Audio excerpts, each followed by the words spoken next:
선생님, 숲학교에 온수시설 안 되어 있어요.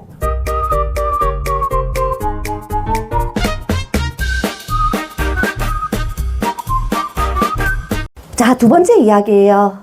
제 친구가 숲학교를 개원했어요. 숲 생태에 완전 빠져있는 친구였거든요. 그래서 숲학교를 개원을 하겠대요. 근데 저는 그 친구가 정말 아무런 준비도 할 수 없는 환경 속에 있다는 거 알고 있었거든요. 지난해 나 돈 없었거든요.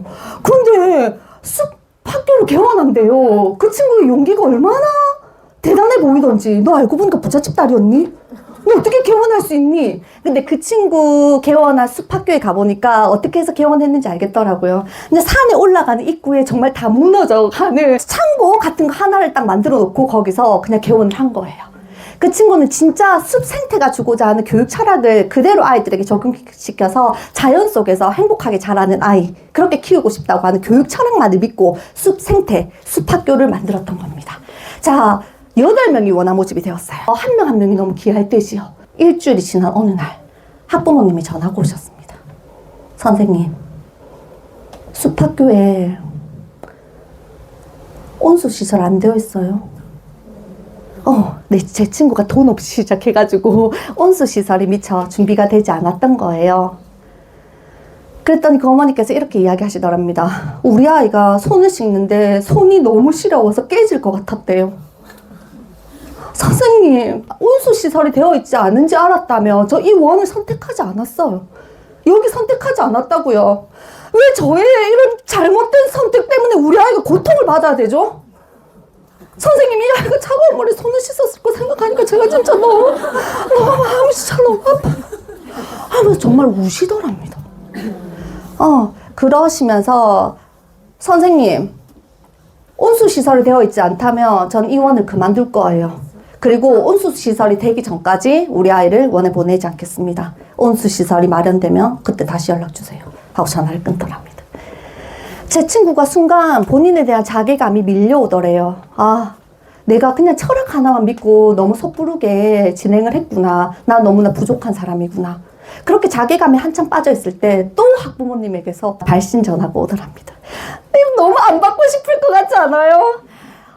또 다른 새로운 어머니가 전화가 오셔서 제 친구가 받았습니다. 그랬더니 그 어머니가 또 온수 이야기를 꺼내시는 거예요. 선생님, 숲학교에 뜨거운 물이 나오지 않는다면서요.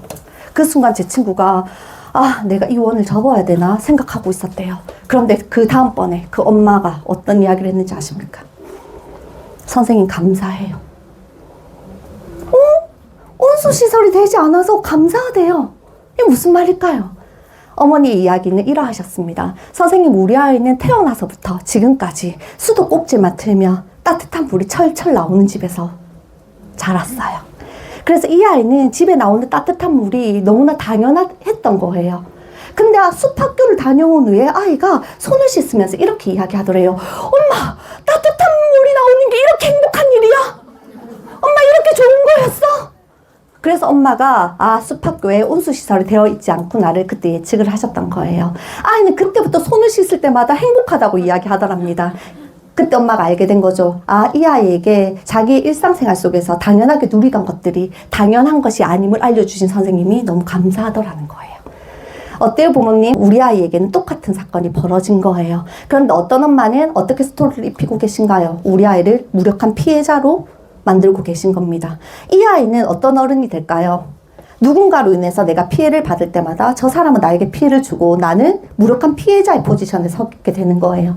저 사람은 나에게 피해를 주는 사람, 저 사람 때문에 난 지금 피해를 입었어. 저 사람이 지금 나를 불편하게 하고 있어. 모든 것들을 남 탓하는 아이로 클 겁니다. 근데 두 번째 어머니는 어때요? 똑같은 사건인데 이 아이가 이 사건 속에서 무엇인가를 배울 수 있게 스토리를 입혀주고 계신 거예요.